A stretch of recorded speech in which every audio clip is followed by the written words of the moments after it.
universities for students with learning differences or learning disabilities. You could just type that in and see what comes up.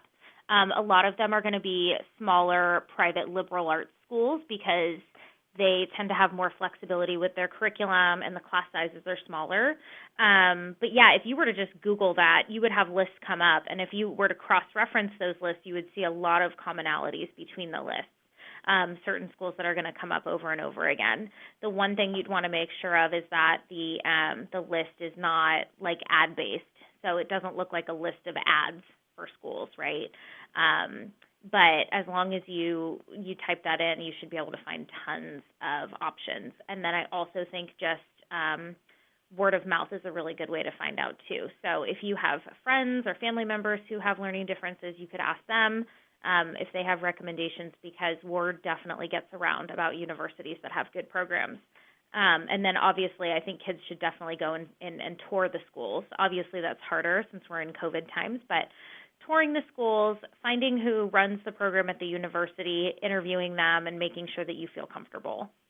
No, that's so important. And a lot of times students forget that they could go to the admissions office and just say, hey, can I get in contact with the person in charge of this department? Then do student panels. They love that, especially in the smaller schools for that. Now, some parents and guardians may say, well, so what's better, public or private?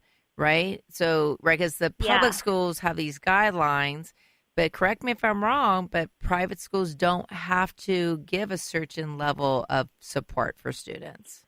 Yeah, so actually the distinguishing factor is not whether or not the school is public or private. The distinguishing factor is whether or not the school is receiving federal funding. So if the school is a private school, but they receive a certain stipend every year from the federal government for teacher training programs, for example, they are getting federal funding, so they have to provide certain federal rights that are the same as the public schools, right? But if they're a private school that receives no federal funding, they do not have to follow the federal laws for kids with disabilities. So that is an important distinguishing factor. However, there are so many great private schools out there that do offer really great programs. And it's hard for me to say, give an overall statement of what is better, public or private, because, again, it really depends on the student and what they're looking for and what they need. So, again, I would strongly recommend that they do some research into the various programs as much as they can. Just ask questions, get out there and find what you're looking for, and then that will kind of guide you in a certain direction. And I actually do love that answer. I know a lot of people don't like it. They want give me the quick list. You can make it black and white, but searching for colleges is a lot like relationships, right? You need to make sure it blends and work together, and there's no one set piece or variable out there. So if I'm looking at a college like Jana University, what do I search? So because we actually, is it Learning Differences Center? Is it learning disability? What should, because there's so many different names out there being used right now. Yes. So what I usually do is I go to the university homepage, and then there's always a section for academics in their drop-down menu, and then there's always a place where they have their resources listed, and it'll usually say resources or support, something along those lines. But what I tell kids is it should be relatively easy to find. If they're kind of hiding it in their website, and then when you go to open it, there's hardly any information, that's probably not a great sign. But it should be pretty easy to find if you just go into the academic section of their website and you look at where they have their academic resources, you should find it there. And so that students can get prepared, because a lot of them, I think parents or guardians get surprised that, I don't have to show any documentation beforehand.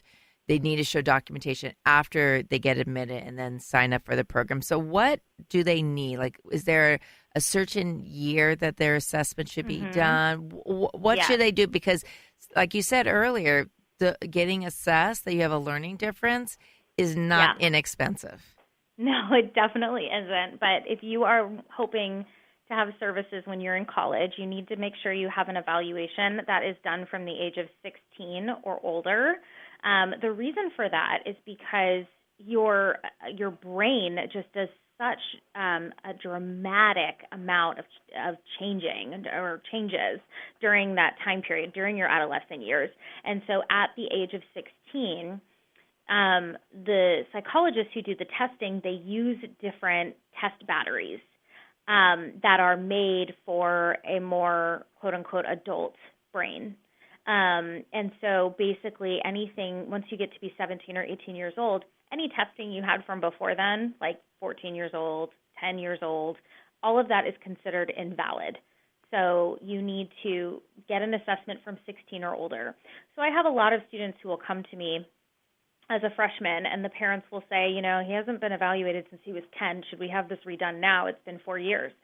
And I will tell them just to wait a couple of years instead of, unless they really want to get them tested twice, if they have the money for that. But other than that, I'll just have them wait 2 years so that they're ready with that assessment for college and beyond.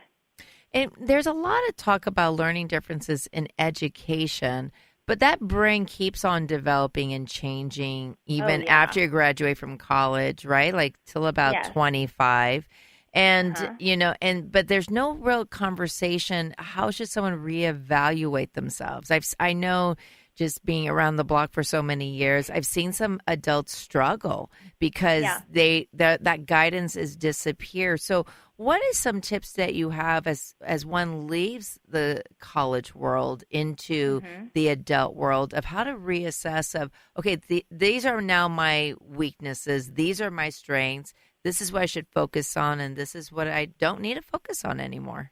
Right, right. So the interesting thing is once you leave college and you're ready to find a job, you are still protected under some of those federal laws.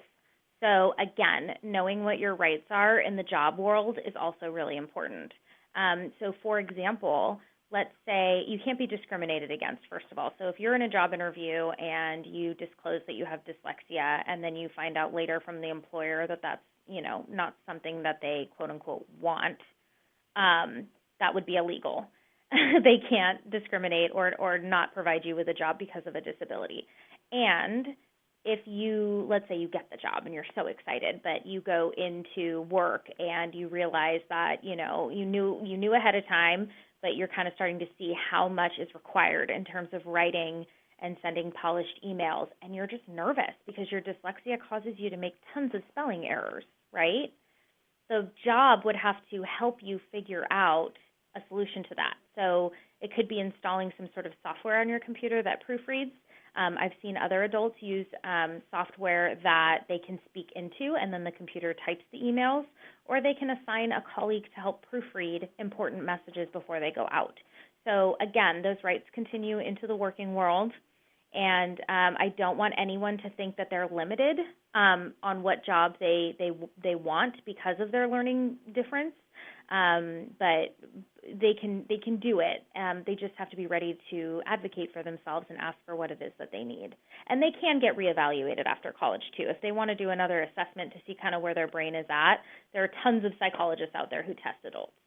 Oh, I know. And now it's a lot, I think, some people are doing it online. I mean, whether it's, right? Yeah, it's just like you were talking about earlier. And I really appreciate that you mentioned that, because even as maybe how small your learning difference is, right? Like just saying like, you know, hold off, I'm a visual learner. I need to see this, right? You know, you don't hear, you're starting to hear people at the workplace. And also because I do have an adult son, you know, it helped where he had a resume full of experiences. And then when he got his first real serious job outside of high school, he let his employer know. He chose to know. And guess what? They have an incentive program, you know, with the government. Wonderful. They signed up, and it became more of a cooperation of understanding and stuff like that. So, and because he walked in there understanding his rights. You can't discriminate against me, right? And that's why I was telling people, no politics, whether you like it or not, because they're so important. Yes. Now, we began this podcast talking about, you know, self-advocacy, taking care of yourself, owning all of who you are and loving yourself, all of it. Any last words of wisdom for whether it's a parent, a guardian, a sibling, that wonderful student that they need to kind of remind themselves as they're going through this journey in life? Yeah, I think it's really important to remember that your child, your sister, your brother, they are not their disability. Their disability is just a part of who they are. I think a lot of times people tend to see that piece of them as being magnified or the biggest part of them or who they are because they worry, right? But making sure that you are talking to them about other things and making other things important. People tend to get hyper-focused on school when kids have a learning disability. So just making sure that you are coming into contact with all the parts of the person that you love, right? So if they're an athlete, talking to them about their athletics. If they're an artist, talking to them about their art. If they are a social butterfly, talking to them about the friends that they've made, just so that you are honoring all parts of your wonderful family member.